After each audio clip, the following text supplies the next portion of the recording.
भारतीय भाषा आंदोलन पिछले 10 वर्षों से जनता को न्याय जनता की भाषा में मिले उसके लिए प्रयासरत है। न्यायालयों में, उच्च न्यायालय में विशेष तौर पर और सर्वोच्च न्यायालय में चूँकि सभी कार्रवाई अंग्रेज़ी में होती है, जो कि संविधान के अनुच्छेद 348 के तहत होती है, तो उसका एक पक्ष देखने में यह आया है कि मुवक्किल को समझ नहीं आता है कि उसके केस में न्यायालय ने क्या किया, क्योंकि सब कार्रवाई अंग्रेज़ी में होती है और उसको अंग्रेज़ी समझ नहीं आती है। देश में मात्र 2% जनता ही अंग्रेज़ी को समझती है, और वो भी कानूनी अंग्रेज़ी को समझना इतना सरल नहीं है।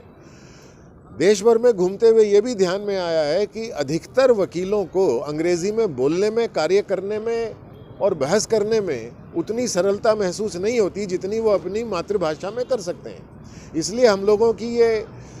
प्रयास है इस जन जागरण के माध्यम से कि उड़ीसा में उड़िया भाषा में न्याय मिले, केरल में मलयालम भाषा में न्याय मिले,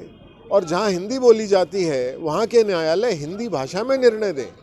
एक बलात्कार पीड़िता जो न्यायालय में रोती बिलखती आती है, न्याय की गुहार करती है, जो सामान्य महिला है जिसको अंग्रेज़ी नहीं आती है, उसको अगर ये कहा जाए कि आप अपना दुख, आप अपना दर्द, आप अपनी पीड़ा को हिंदी में नहीं बल्कि अंग्रेज़ी में व्यक्त कीजिए तब आपको न्याय मिलेगा, तो ये न्याय नहीं है। ये एक फिर मशीन की तरह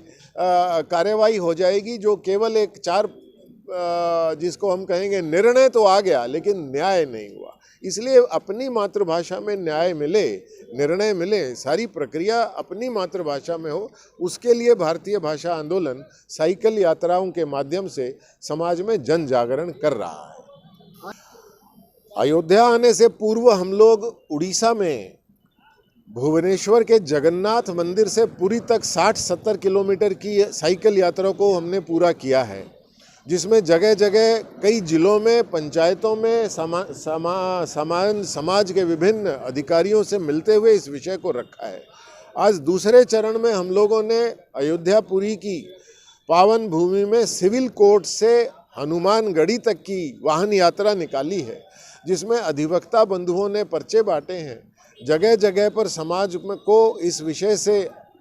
अवगत कराया है, और अब हनुमंत बाबा को एक ज्ञापन देने जा रहे हैं हनुमानगढ़ी में, उनका आशीर्वाद लेने के लिए, ताकि हमारे कार्यकर्ताओं में इस कार्य को, देश हित में जो कार्य है, जनता 125 करोड़ जनता के लिए जो कार्य है, उसके लिए आशीर्वाद मिले। और थोड़ा पीछे हो जाए, सबके तो आगे थोड़ा आगे आप लोग पीछे हो सकते हैं, नहीं उल्टा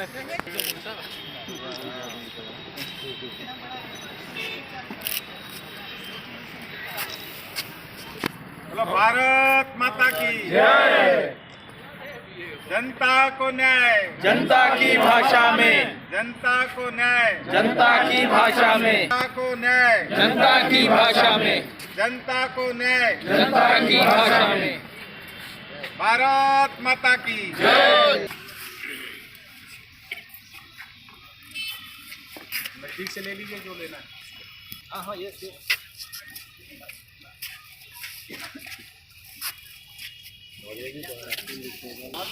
क्या वहाँ से पैदा